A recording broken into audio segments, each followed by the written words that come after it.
HMS Jervis Bay was a British liner later converted into an armed merchant cruiser, Pennant F-40.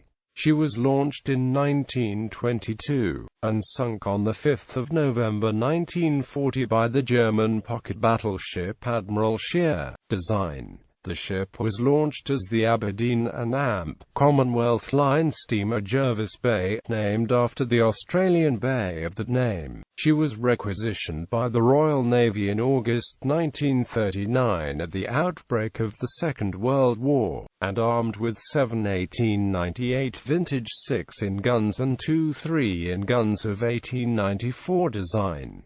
Service history. After her acquisition and commissioning, Jervis Bay was initially assigned to the South Atlantic Station before becoming a convoy escort in May 1940.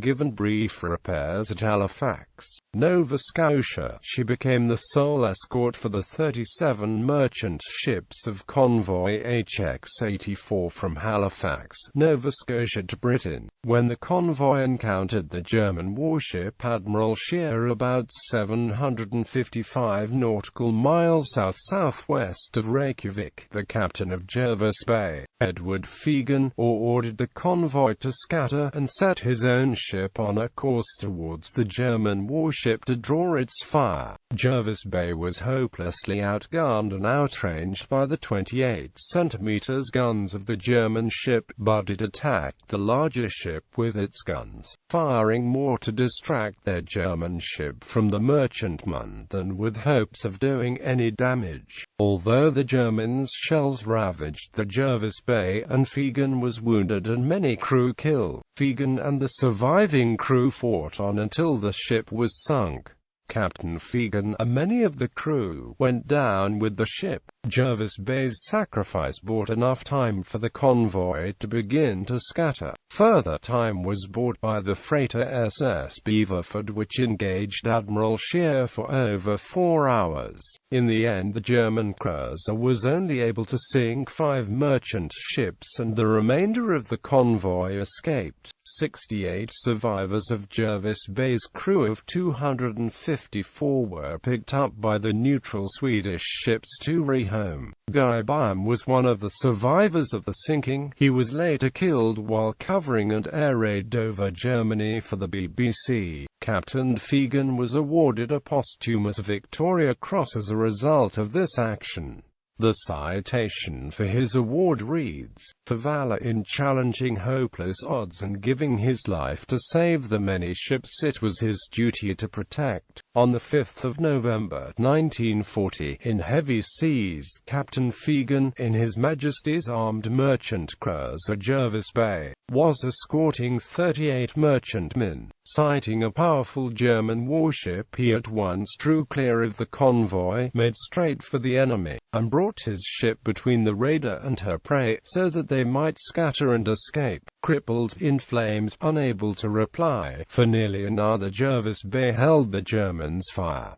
So she went down, but of the merchantmen all but 4 or 5 were saved. Memorials. There is a monument to Jervis Bay at Albuys Point in Hamilton, Bermuda, from where Jervis Bay had departed on her final mission. Bermuda was a formation point for transatlantic convoys in both World Wars. There is a monument to Captain Fegan and the crew of Jervis Bay at Ross Memorial Park in St. John, New Brunswick, Canada. This is the port where she was refitted for war service in the summer of 1940. In 2006, the Scottish town of Wick erected a plaque to the Caithness members who died in the sinking of the ship.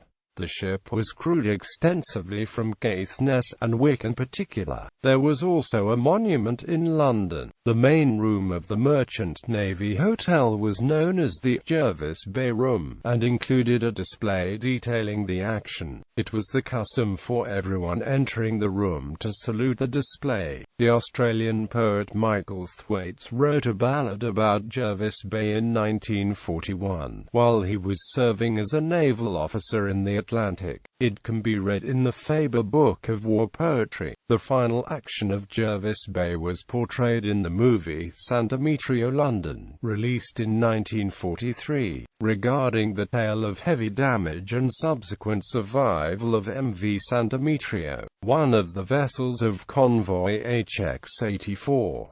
The encounter between Jervis Bay and Admiral Scheer is also narrated in a short story in Alistair MacLean's book, The Lonely Sea. Jervis Bay is also commemorated by the Jervis Bay Memorial Pipe Band, located in St. John, New Brunswick, Canada. The ship is featured as a model in Scarborough's Naval Warfare Holiday Show, which takes place in the summer at Peashome Park. In the show, the ship fights off an enemy battleship and submarine. It is also the subject of issue 47 of Hidman and in volume 6 of the collection, which the protagonists take as an example of how to live.